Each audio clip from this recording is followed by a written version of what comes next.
Thank you for listening to the Carolina Olympic Spotlight. This show is presented by Heels on Franklin. If this episode hits the mark, do us a favor, like it, drop a comment, and share it with a friend. That kind of support keeps the podcast rolling. You can find all episodes on the Heels on Franklin YouTube channel and on Spotify. So whether you like watching or listening, we've got you covered. Let's get into it.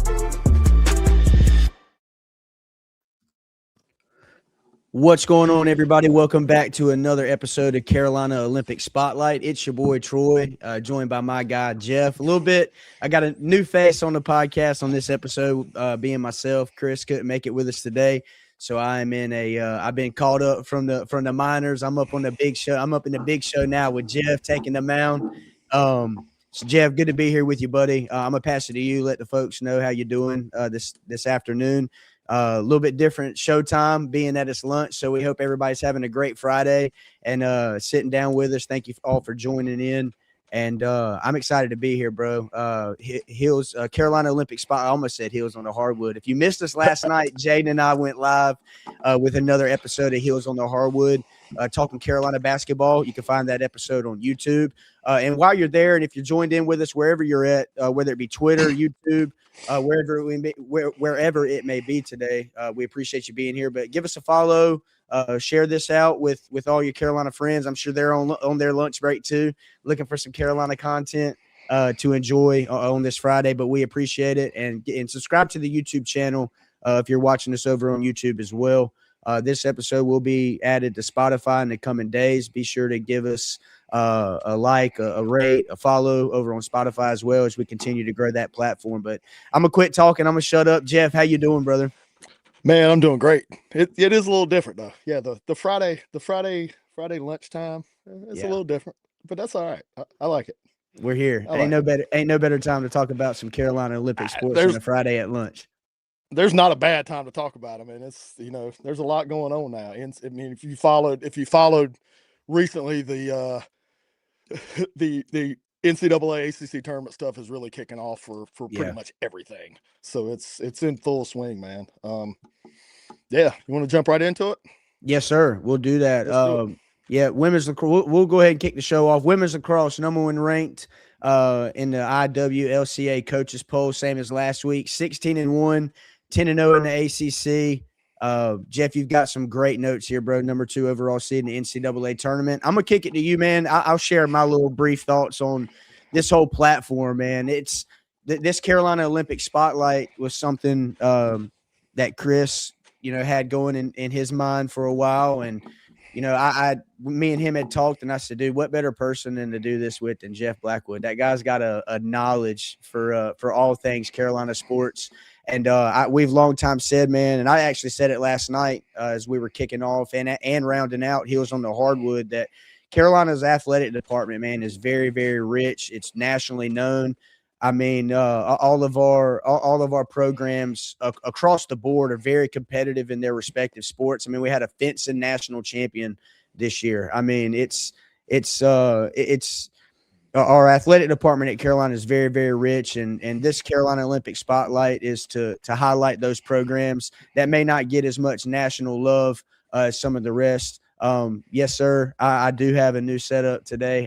I'm usually in my shed with all my decor. Jeff, you got a great background, brother. I love the flags and the stuff up there. But I'm gonna kick it to you. Women's lacrosse. Let's get this thing going. You said that. I'll stop and say this. I put this out on social media after I think the first episode that we did that I did with y'all. I'm gonna call it out. The flag. I've got the Carolina stuff up there. It's in my basement. This is my work area anyway. This is my normal work area anyway. So, but the flag, I will say, if anybody, people that don't know, my dad was 39-year military vet. Actually just passed away 2 days after Christmas. That flag is from his funeral. So yes, sir. That thing will always be there. I mean, absolutely, it's always going to be there. It's always yes, going to sir. be there. And I put that on social media because it meant something to me, because doing this, my dad, before he passed away, I was doing this on another platform, and my dad loved listening to it. So yeah, he's the reason I love Carolina. So yes, sir. that's I've got some if anybody, I threw that comment up there on the screen with the new setup. I'm actually inside my house today. I thought it was very fitting to have some golf clubs in the background, being that we're talking about some Olympic sports.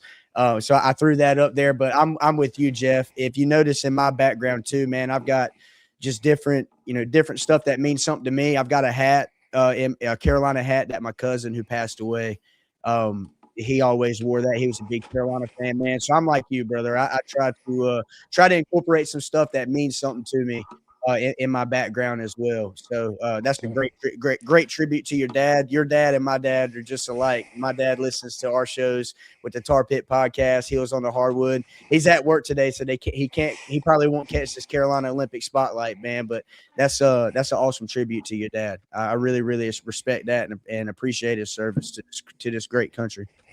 Yeah. All right. So that was okay. That was the tangent. That was the tangent. And I have to work really hard to keep myself from going on tangents because I do too. I will go off on a tangent in a second and get down a rabbit hole quickly. But so there's a lot of stuff to talk about, and I don't want this to be too long, so I'm gonna rein myself back in a little bit. Yeah, same here, man. Like you said, women's lacrosse, number 1 in the country. Actually, the seedings were announced for the NCAA tournament on this past Sunday night and came in number 2 overall seed.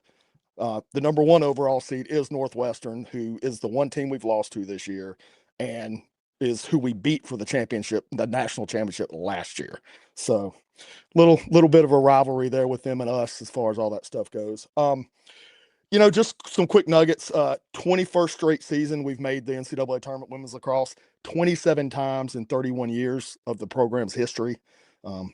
14 Final Fours, 6 championship games, 4 championships for women's lacrosse. This year, again, defending champs. This year has been no exception. We've got a first round bye, so there's a lot going on in Chapel Hill this weekend around stuff. Baseball, obviously, which was talked about the other night by Chris and Andrew on Hills on the Diamond. But one of the things is, we're hosting these first couple rounds in Chapel Hill. The first round game is actually going to be today, Friday afternoon at 5. It's 12th ranked Clemson and the A10 champ Davidson. The winner of that is who we're going to play on Sunday. So, nice. So a couple of things on there. I've started trying to do this more and more of throwing out things for people to watch or players to watch.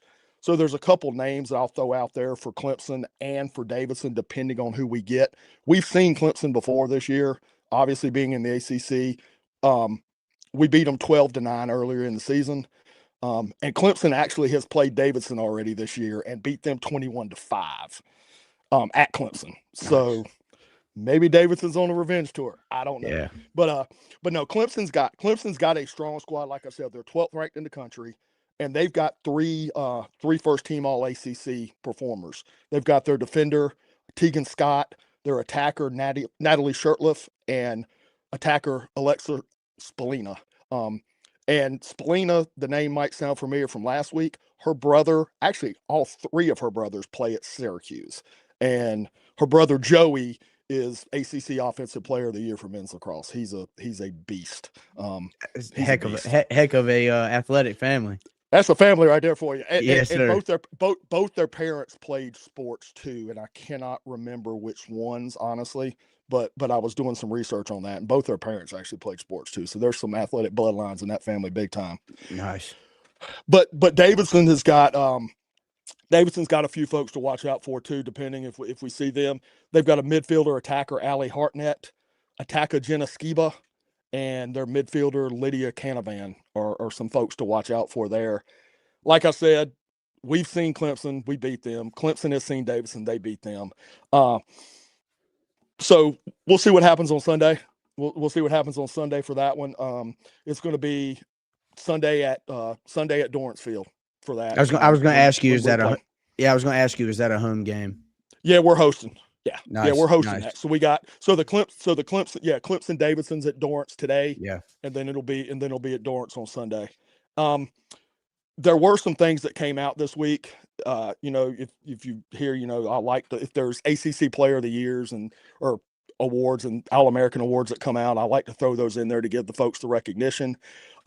Tuesday, the Tewaaraton Award finalists were announced. The Tewaaraton is essentially the Player of the Year. It's the Heisman, so to speak, for lacrosse, men's and women's. Chloe Humphrey, no big surprise, was named a finalist. She won it last year as a freshman. Odds-on favorite to win it this year. Anything could happen, I guess, but I just don't see how she does not get it again this year. I will be extremely surprised and a little mad if she does not get it, quite honestly. I mean, there's good work being done by folks, but Chloe's been far and away the best in the country this year. I mean, Player of the Week nationally like 4 or 5 times this year. But anyway, we did have also the USA Lacrosse announced their All-Americans this week. Chloe obviously, no big surprise, first team. Sam Forrest, first team. Eliza Osborne was first team. Kate Levy was second team. Addison Patillo and Brooklyn Walker Welch got third team. And Kaylee Harden was honorable mention. So that rounds out kind of the women's lacrosse thing. A little bit of the awards for folks like that, and the congratulations that go all the way around. So yeah, looking forward to the tournament run now, though. Looking forward to the tournament run. I think we're the odds-on favorite for the champ. But Northwestern, hey, they're strong. Our women's lacrosse team, man, has always been pretty stout. I remember watching a few years ago. I think they were playing Boston College for the national championship, if I'm not mistaken. And we ended up winning that game. I want to say that was simultaneously the same week or the same day that Carolina opened the season up against Virginia Tech, and we got waxed at Virginia Tech. I think we came in like 5th in the country or something like that, and just got obliterated not really obliterated.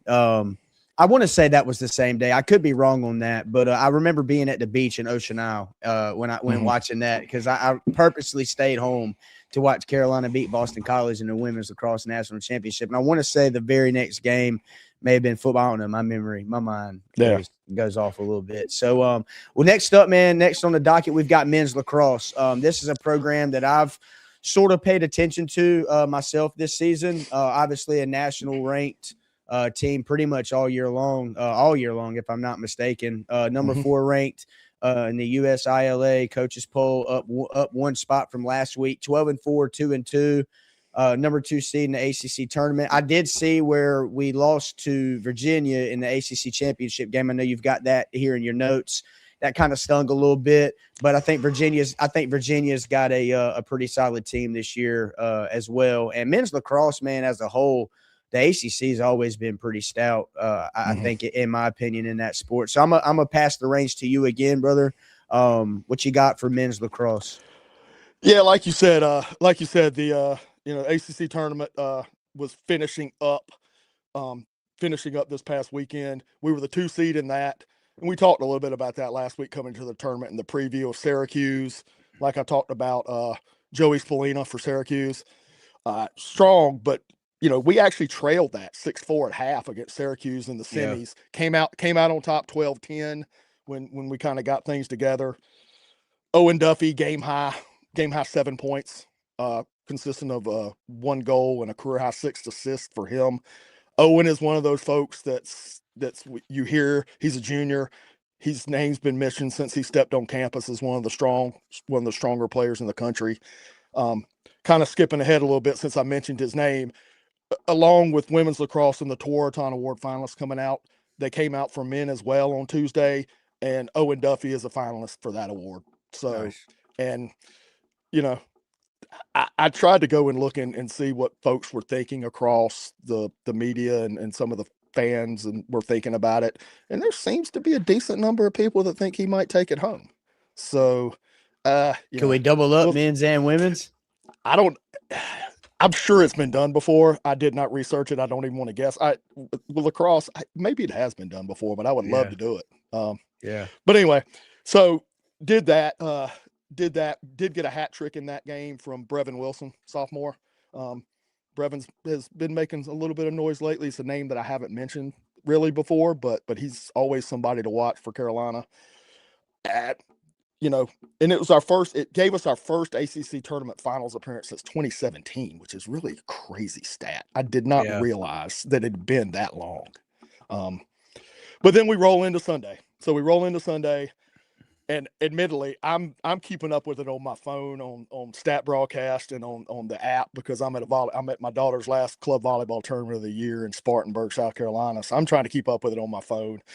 And, I'm trying not to get mad at it. And I'm trying not to get mad at volleyball when things aren't going right there. And though we did get second in our bracket, so it wasn't a terrible weekend. Second in our bracket. Yeah. So, but no, we came out good, 2-0, got a 2-0 lead, and then UVA just imposed their will. 11-0 run to end the half. So they were up 11-2 at half.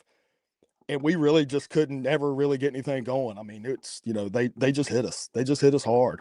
Yeah. And we wound up dropping that one 16-6, which, man, it does sting. And UVA especially, because UVA really, really does not like us. They really don't like us. I've been up there for football. I've been up there for football, and I've been up there for football and other things. And I went for a Thursday night football game several years ago with my brother. And we won that game, and it was one of the first times we had won in Charlottesville in forever. And we went to a bar after the game, or this hotel bar after the game that's supposed to be, I can't remember the name of it. It's supposedly a pretty famous place.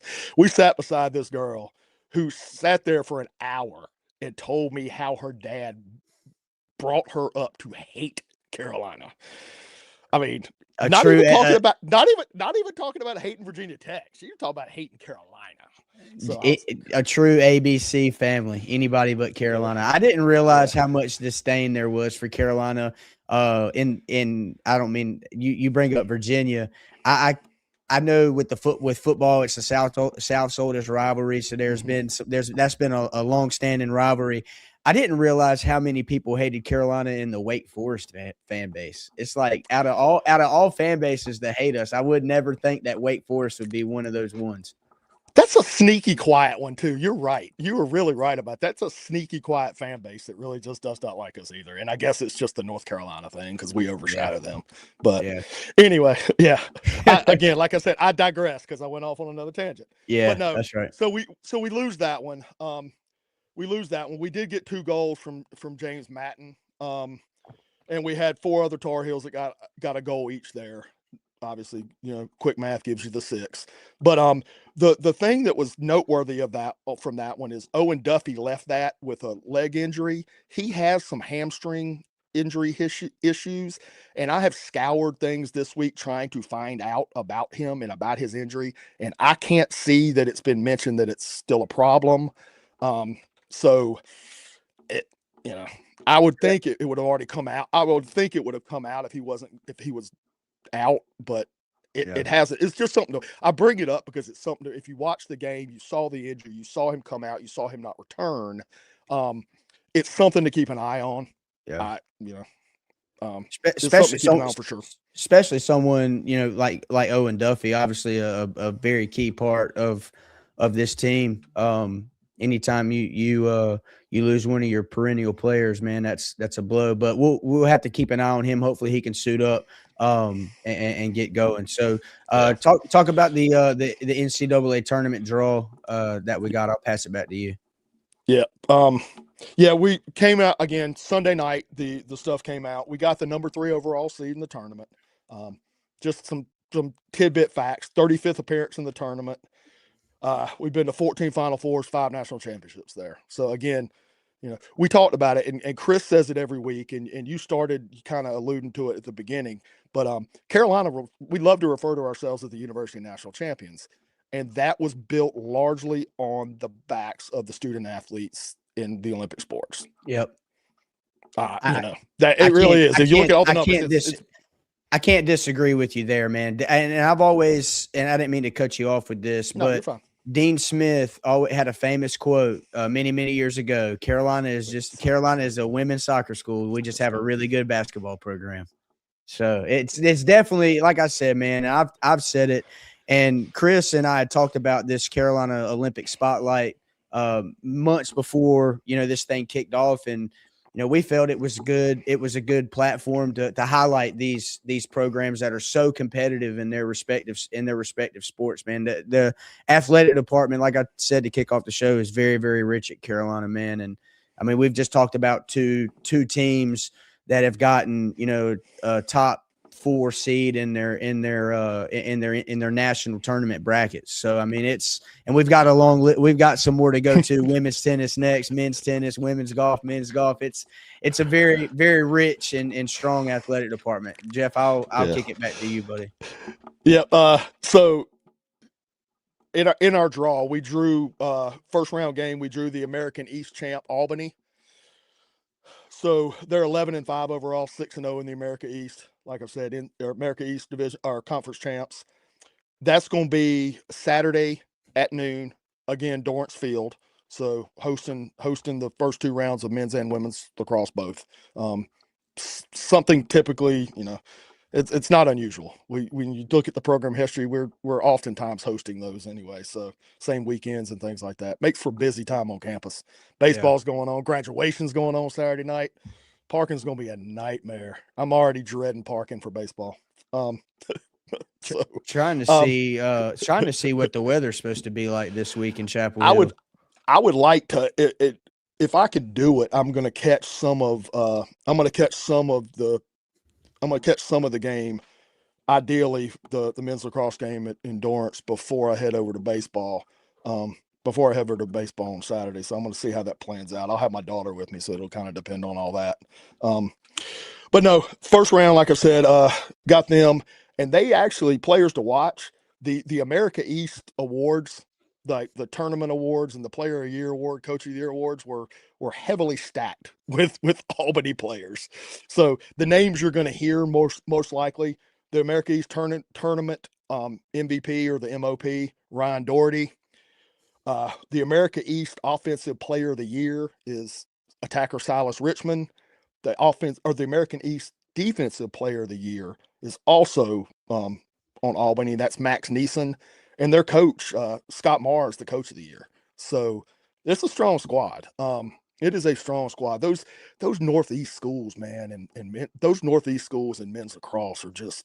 They're always there. It's like a hotbed for good competitive lacrosse teams. You don't hear about them in any other sport hardly, but other than like, oh, okay, they get an AQ because they won their tournament and get in for basketball, which is going to be easier to do now with the expansion. But again, don't get me started.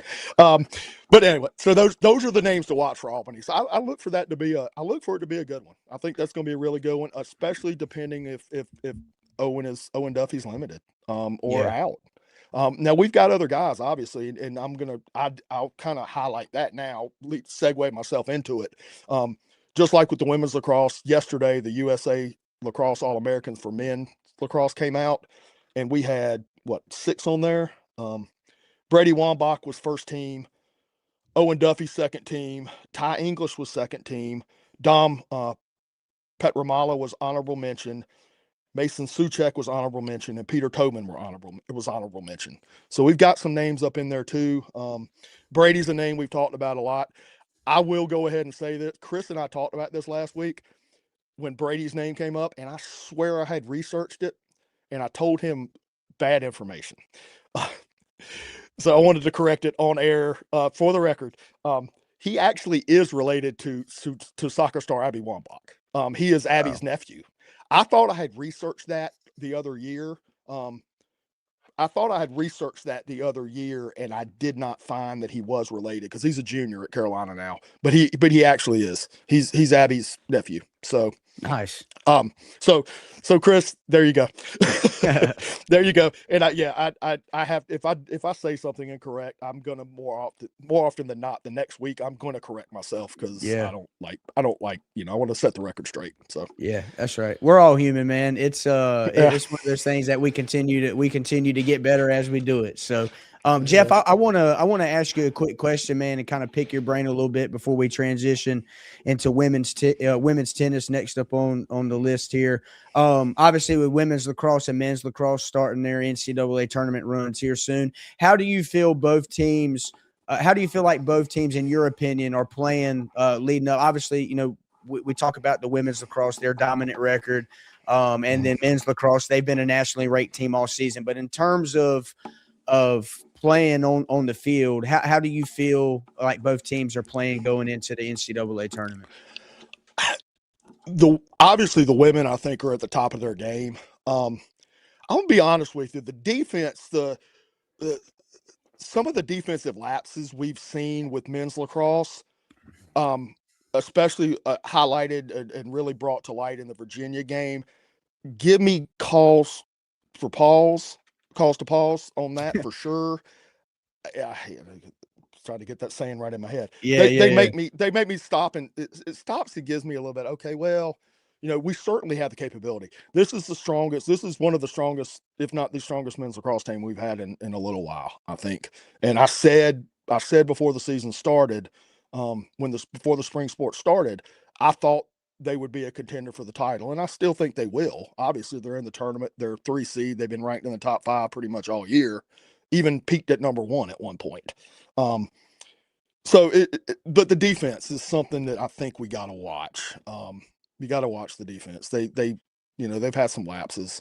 Yeah. So good deal. Good stuff, man. I just wanted to get your opinion on that. As somebody that hasn't really watched a ton of men's or women's lacrosse this season, I wanted to kind of get your opinion on how you felt the two were playing. I kind of felt like that's where you would go with it, being what I know of women's lacrosse. They don't really seem to fall off much during the season. That group, it's like our field hockey team. That group, when they start out the season strong and they continue their run of dominance throughout the course of the whole season. So, and there's some good teams in the men's lacrosse tournament too. I mean, I really do think this could be a very interesting NCAA tournament. So best of luck to both programs as they begin their run.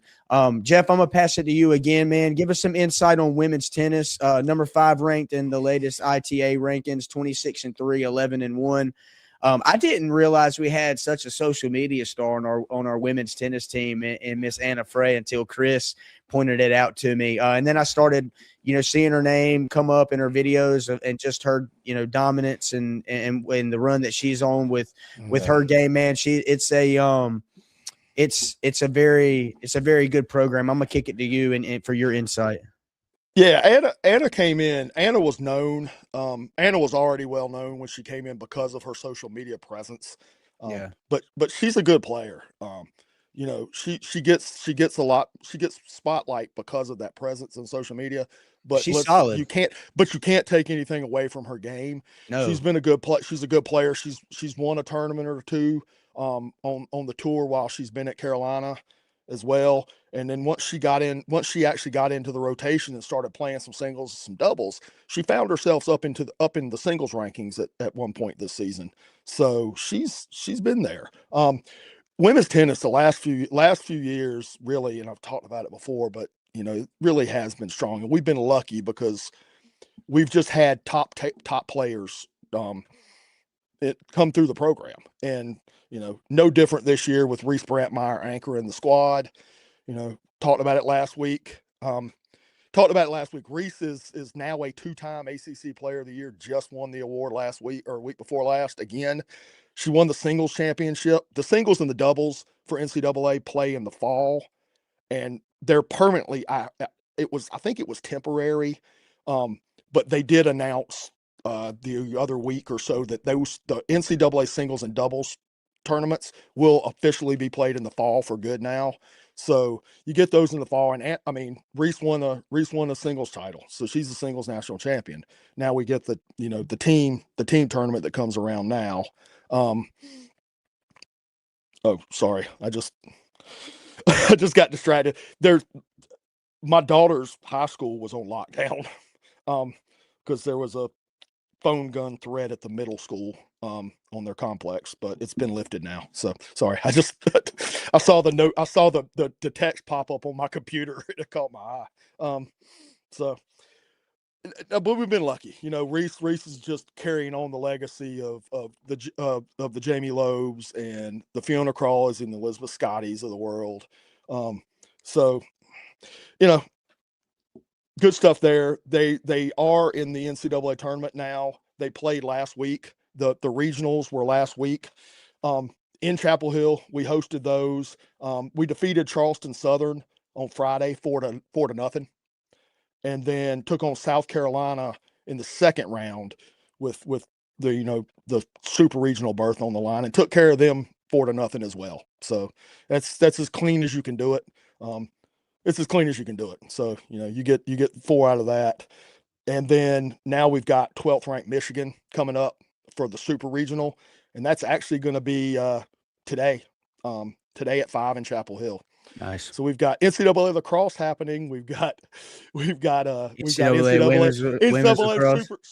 super regional against the 12th ranked Michigan team today. Like I said, today at the Tuning Tennis Center at 5 o'clock. Now it's going to be a tough one. We're fifth ranked. Michigan's 12th ranked. Both teams have 2 tennis players that are in the top 25 in singles, and the 3 doubles pairings for both teams are also in the rankings. So I look for it to be really competitive, and it's going to be a competitive one. I think it's, I would look at more like a 4-2 final, maybe. 4-3, maybe 4-2, probably. I think they'll sneak a couple. I think they'll sneak a couple on us. In there, just because they are that good. But when you've got folks like Reese and of course Anna, like we talked about, Thea Radman, Obi Kajiru has been strong this year. Tatum Evans has been strong this year. Susanna Maltby and Maddie Zampardo as a doubles team have been strong recently, and they've just kind of been put together on a couple doubles things. I don't think we'll see them go together. I think you'll go back to the stronger pairing. But it's interesting. There's a lot tennis they do a lot of times, especially in the matches that aren't projected to be as tough. They'll mix up the doubles pairings, and you might not see your strongest doubles pairings going. So just to see how players gel together, but it'll be a good one. That'll be a good one. So good stuff, man. Good luck to them. Go ahead. What were you about to say? No, go ahead. That's a wrap on women's tennis. Good deal. So let's kick it over to the men's side of it. Number 41 ranked in the ITA rankings, 15-12, 6-7. I'll pass it to you, man. What do you have on men's tennis for us? Unfortunately, the season came to an end this past weekend. We had Michigan State in the NCAA regionals. A Michigan State team that I believe was ranked number 13. Lost to them 4-1. Came out and got the doubles point. So we had the momentum there, got the doubles point.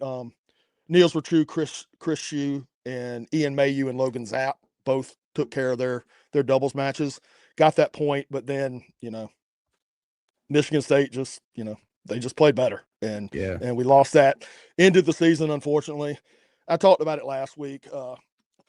This season was up and down for men's tennis, and a lot of that was due in part to a couple injuries we had that I talked about last week. But we had those. We had everybody back at full strength. And while I knew the Michigan State match would be a tough one, I thought we had a good shot, quite honestly. So I hate to see the season ends, and seasons end for folks, and I always say it on social media every time a season ends for any team, that I appreciate their hard work and I appreciate their effort all season, and heck, I'm always proud of them because they're Tar Heels. So that's one thing that I will commend you on, Jeff. I've seen even on like Facebook, if a Carolina program loses, you always say you always have a tendency to send out some words of encouragement, like get them next time. You played your hardest. We're still proud of you. I always see that, man, and I think it's pretty cool. Chris talked about that the first show we did. Chris talked about that when he was introing me, and he mentioned it correctly. I draw some heat from that sometimes because some people that are mad that we lost. I've seen people that are too. mad that we lost. People that are mad that we lost are like, "What are you talking about? We suck. You're crazy." Yeah. I had somebody in football season after the state game, after the state debacle, and I was like, "Hey guys, proud of y'all," or whatever. I had somebody come at me and tell me that I was what was wrong with Carolina fans, and I was soft. And that's why that's the problem with Carolina fans. People like me that are soft. So Yeah, I thought that was especially interesting. I was like, okay, whatever. yeah, Just because I'm a good sport, and I've always preached that. yeah. I I'm the preached it same. to my I Go preached it to ahead. my daughter growing up playing. She plays volleyball now, in school and club. But growing up, she played baseball when she was younger, and I coached her teams helped coach her team a couple of years.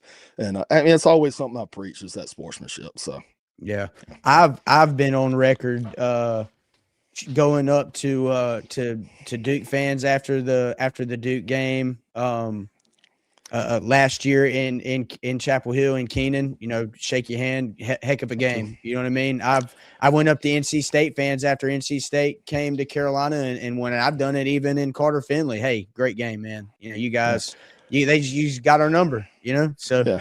you got to be, man. And I think that's some of the thing that's good with sports, man. You got to have sportsmanship. Mm-hmm. So I agree with you. Yeah, and I said it after the Duke baseball game in the series at Duke a couple weeks ago.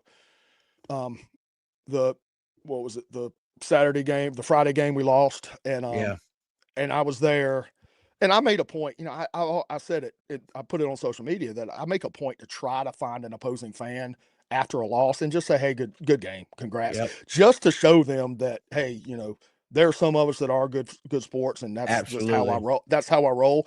The way Duke is set up with their baseball stadium, they don't have locker rooms, and so the players dress in the football stadium and they walk over. Well, when I walked out of the place and I hadn't found anybody, and there just so happened to be players just standing there talking to families and stuff and people. And I just tapped I just tapped one of the players on the shoulder and said, hey, man, good game, congrats. So yeah. it's the first time I've ever done it with a player. So anyway, ain't nothing wrong with that, man. and it's hard to do, man. I get competitive, and it's hard to do, but it's you can always. I find it with State and Chapel Hill. You can always still find some level-headed fans Absolutely, that you can have a pleasant conversation with. It's possible. So yeah. I'm the same way, man. I usually try to go up to folks and just because it's a good reflection on the fan base, right? I don't want opposing teams thinking that all of our fans are just nose up in there or whatever they want to, whatever perception that they have of us. I try to make it a point to have a good reflection on the Carolina fan base and do the same thing as you, man. Go up to folks, congratulate them. And 9 times out of 10, man, if you find somebody, you can genuinely have a good conversation with them. yep, I did that in the parking lot at PNC a few years ago when Carolina lost the state in football. So good stuff there, man. I'm in agreement with you on that. Women's golf, number 12 ranked in the latest scoreboard rankings, same as last week. Yeah. I'm gonna pass it to you. Yeah, And get your spiel. Yeah, I kept this on the sheet because it's just simply because of the next up. But we actually talked. There's nothing new on here since last week. I got you. There's nothing new since last week. The field was announced, but like I said, I kept it on the sheet because it is a next up, and I wanted to remind folks that hey, we are the number 2 seed. We're hosting the Chapel Hill Regional at Finley. May 11th through 13th. That's Monday through Wednesday of next week. So we'll have that. It's a 12-team field. Texas is the number 1 seed in the region. But we've got some good teams. NC State's in there. So got State in the regional with us. And just kind of remind you and this will hold true for men's golf too when I talk about it in a few minutes. But how it goes with the regionals is the top 5 teams. After 54 holes of stroke play is done, the top 5 teams will advance to the NCAA championships. And then the lowest individual player score that's not on one of those top 5 teams also advances as an individual. So Nice. Men's and women's golf both are, well, women's golf specifically since that's what we're talking about, but it's not unreasonable to expect us to come out of that. I think we very easily can. We've got a couple tournament wins on the season, some 2s and some 2nd and 3rd place finishes. So we're certainly capable. So I kind of expect us to advance out. So we'll see how that plays out. as I mentioned, my golf clubs over here just behind my left shoulder. I've always wanted to play Finley, man, and I didn't realize that it was a public course until at least I think it is. That I didn't realize it was that you could go and play it until probably a year or so ago. So it's definitely on my bucket list. Of course, I played it. I played it. I played it like twice when I was in school. Yeah. When I tried to start playing, my roommate, the first 2.5 years tried to get me into golf. People say golf's supposed to be relaxing. It's not relaxing to me when I'm mad because I can't hit a shot. So I know it. I never took to it, and I probably haven't played in 20 years now. So, but I say playing golf, if that's what you want to call what I go out there and do, man. But it is fun to get out there and get on the golf course, swing some clubs. It is. I'll tell you what, though, I played in many sports in my life, man, and golf is one of the most frustrating sports. And I've fallen on my butt, about concussed myself snowboarding before. I mean, it's one of those sports that will definitely tick you off if you let it. Yep. So, no, for sure. Men's golf, number 9 ranked in the latest scoreboard rank. Is this the same thing as the women's golf, or do you have something that? This is actually all new. Actually all new. Last week we finished up the ACC tournament for men's, and the men's golf, the ranking, the seedings, the pairings or regional stuff didn't come out till this week. So this is all new. We actually drew the number 2 seed in the Bryan regional, which is Bryan, Texas, hosted. Texas A&M's the host for that region. It's going to be the 18th through the 20th of May. So not this coming Monday through Wednesday, but the following Monday through Wednesday. So a week after the regionals for women's. 14 team field in that regional. Like I said, Texas is the 1 seed there too. So we're in both our regionals. We're men's and women's golf. Texas is the 1 seed in our regionals. So that's just what a coincidence. Maybe it's a coincidence. I don't know. I just found that kind of funny. But no, we got Texas and us, Tennessee, New Mexico, obviously A&M because they're the host, TCU, UNCW. UNC Wilmington out of all places to go to Bryan, Texas for a golf match. That's crazy. Yeah. UNLV, Colorado, Cincinnati, Chattanooga, Miami of Ohio, University of Texas, Rio Grande Valley, and Arkansas Pine Bluff. So I was wondering what UTRGV was. I could not type it out, man. I could not. I just had to go on the memory on that one because that's just too long to type.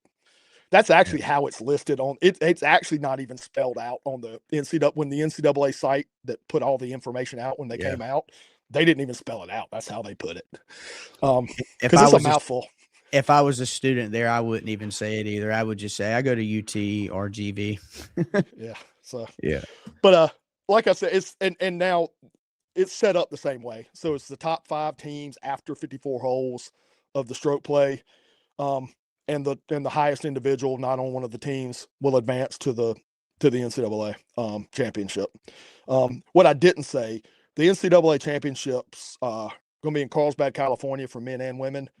The women's is May 22nd to 27th. The men's is going to be the 29th of May through the 3rd of June. Nice. My anniversary, June 3rd. Nice. That's my sister's birthday, June 3rd. Is it? That's my anniversary. 33rd regional appearance. 33rd regional appearance. So for men's golf, the last 11 tournaments we've also been in the region. Skipping the 2020 year because there was no tournament due to COVID. Yeah.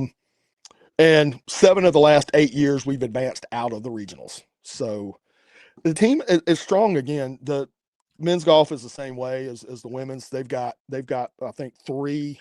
Women's had 2 tournament wins on the season. Men's have 3, but they both have 2 or 3 seconds and thirds each. It's golf. Anything could happen. Bad rounds and stuff. Conditions. Who knows? But I kind of I do fully expect them to be right there and advancing out. Hopefully. So I think it's a very realistic possibility, and it probably should happen. But speaking of men's golf, I saw where former Tar Heel Drake May was teeing off at the Truist Championship Pro-Am the other day, and I saw that. we got that going on this week here in Charlotte, North Carolina at Quail Hollow Country Club. Be interested, man. Men's golf, they've produced some talent, obviously, with Ben Griffin, Ryan Gerard, David Ford, Davis Love. There's been some key guys to come out of Carolina that golf program, to go on to have some pretty successful PGA Tour careers. So be interesting to see how they shake up in the NCAA tournament. And David, hey, and just, you mentioned David. David is the defending, he's gone now, but David's the defending golf player of the year. Yeah, Ben Hogan Award. He won the Ben Hogan Award. So he also, I saw on here as well, 2025 PGA Tour University winner, earning his tour card for this. And I've watched him tee off a couple times in some of these championships. So that's very interesting. He won the Ben Hogan Award. I didn't know that. That was that's a good bit of information there, Jeff. Rowan, I'm gonna pass it to you to get into some rowing. We're in the home stretch, fella. We're in the home stretch, everybody. I promise. Yeah, that's right. The rowing is actually the coaches poll. We actually fell. We've been 22 for the last couple of weeks. We fell to 23rd. This past poll that came out this week, but the ACC rowing championships are coming up. That's going to be they're actually next Friday and Saturday at Lake Wheeler in Raleigh, 15th and 16th. And actually the seating, that was pretty much all I had for that until right before, like 30 minutes before we came on. The ACC announced the seatings for the championship, for that championship, rowing championships. So there's 5 events, and we are the 8th seed in the varsity 8, the first varsity 8, the 6th seed in the second varsity 8, the 3 seed in the third varsity 8, the 6th seed in the first varsity 4, and the 6th seed in the second varsity 4. ACC is strong in rowing. In the coaches poll, in the top 25 of the coaches poll, there's 6 ACC teams in there. Stanford's number 2. They're good in everything. I guess that's why they're always at the top for the Directors' Cup. Though I don't think they can win. I thought I saw something that said no, never mind. They're always in the top for the Directors' Cup. They win it between them and Texas in the 1 year that we won. And the 1 year we won it, the first year it was out. But Stanford's number 2, Cal is 6, Virginia's 8, Syracuse 10, Duke 14, Miami 15, and then of course us 23. So I say that just to illustrate, when you see these 6 and 8 seedings in there, the ACC is strong. And I've talked about it this year. The rowing team has really performed well, and the last couple of years have really started to get it into the national spotlight and national prominence, being in the rankings each of the last 2 years in the top 25. So it's just something to watch. And I've mentioned it on the show before, but I went to high school because my dad was in the military. We didn't move much, but I did go to high school in Northern Virginia because Dad was stationed at the Pentagon, and rowing is huge in high school up there. Yeah. Crew is a big deal. And so, you got the Potomac River right there and everything like that. So it's a big deal, and it was a really big deal in my high school. So that's just something I've always been aware of rowing because of that. Yeah. But my cousin lives up in Cary. He does a lot of freshwater bass fishing, and he'll send me Snapchats all the time of him out there on the boat, whatever lake he's at, and he'll see the rowing teams. I don't know which one it is, but he'll see the rowing teams out there in the lake practicing and doing what they do. Good stuff on rowing, Jeff. It'd be interesting to see how they shake out. Outdoor track and field. I want to highlight track and field a little bit. I had a good buddy of mine that I went to high school with, Dontavian Smith, run track at Carolina. He was a really, state champion in high school, at Person High School, and then went on to have a pretty solid career at Carolina, running track. I know the name. I definitely know the name. Yeah, hey, that dude. Look, I transferred. I didn't realize he was Person. Okay. Yeah, he went to Person. You went to Riverside. You went to Riverside, right?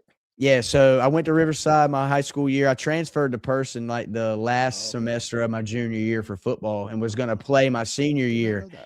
I thought I was going to be one of the fast, if not the fastest dude on Person High School's team, until I lined up against Dontavian Smith, and he smoked me, bro. Like, I mean, I saw the back of that man's shoes for at least a good 30 yards. He was insane. So I saw this on the list of sports that we were talking about, and I had to shout out to my guy Dontavian. Crazy speed. What you got for us on track and field, Jeff? Yeah, and that's another one.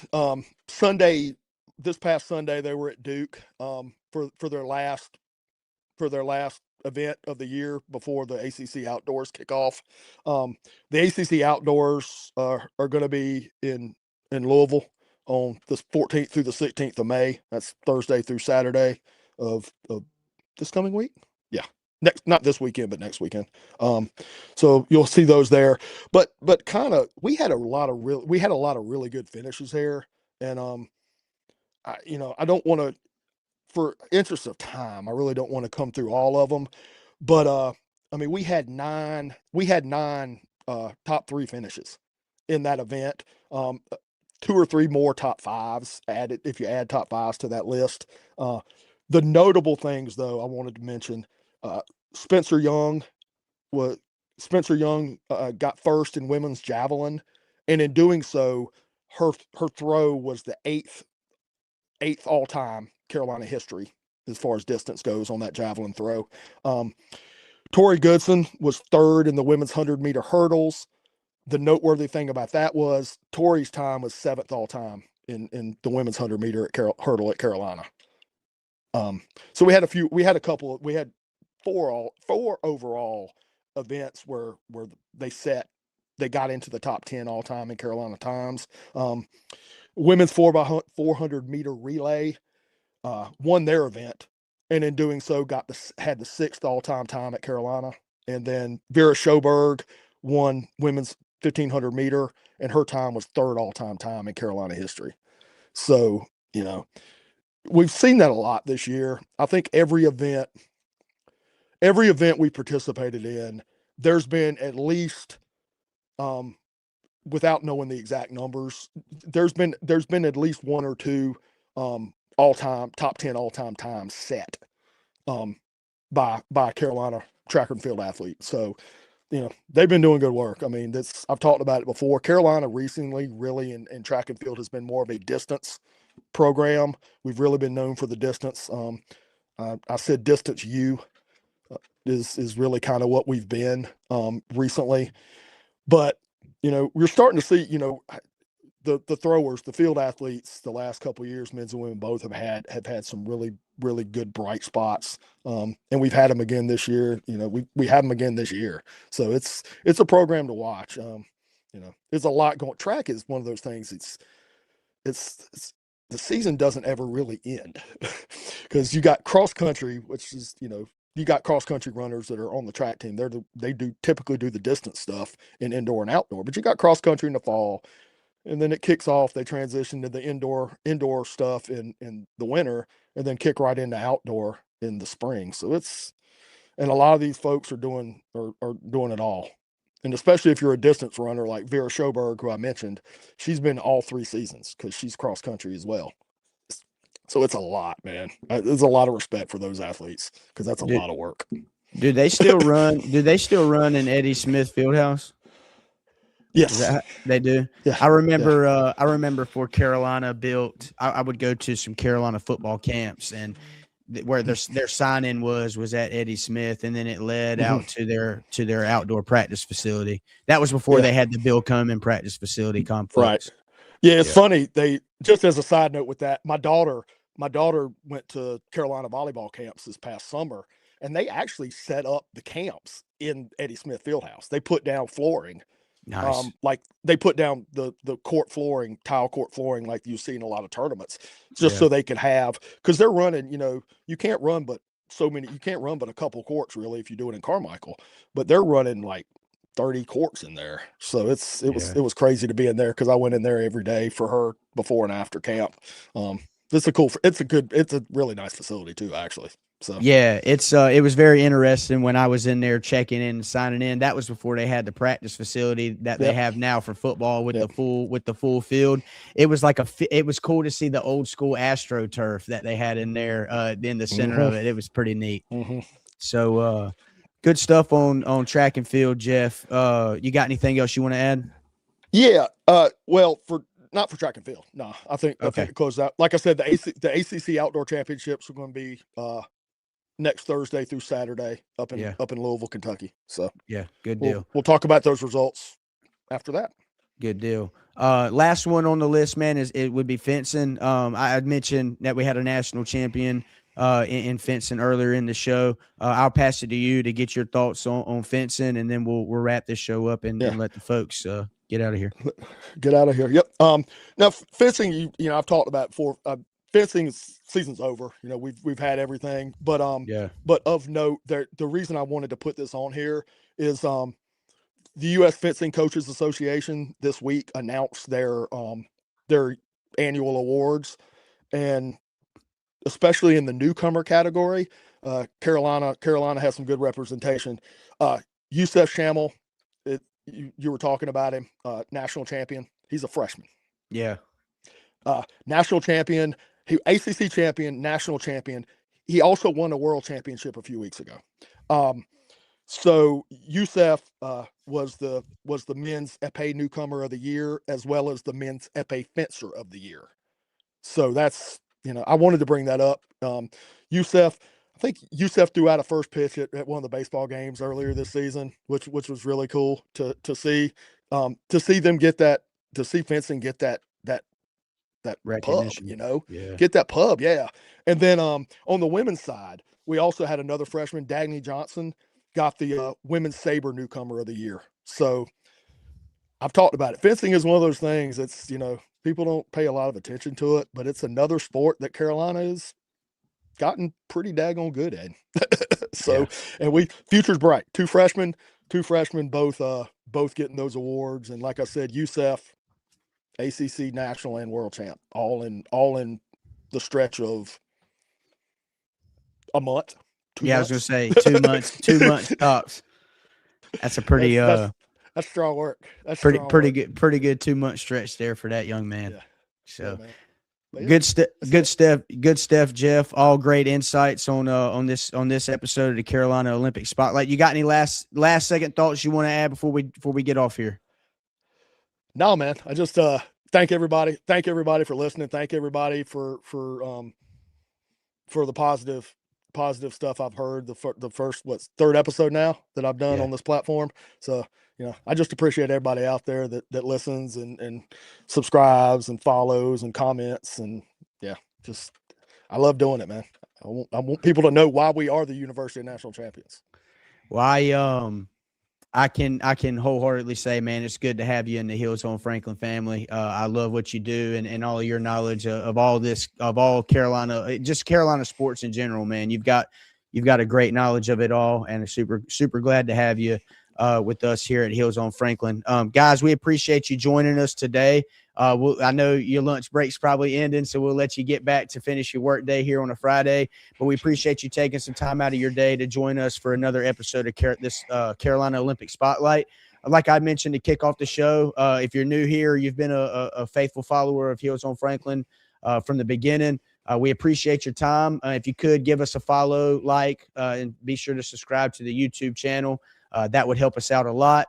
This episode will be coming up on Spotify in the coming days, so be sure to be on the lookout for it, and be sure to show us some support over there as we continue to grow that platform and our presence over there too.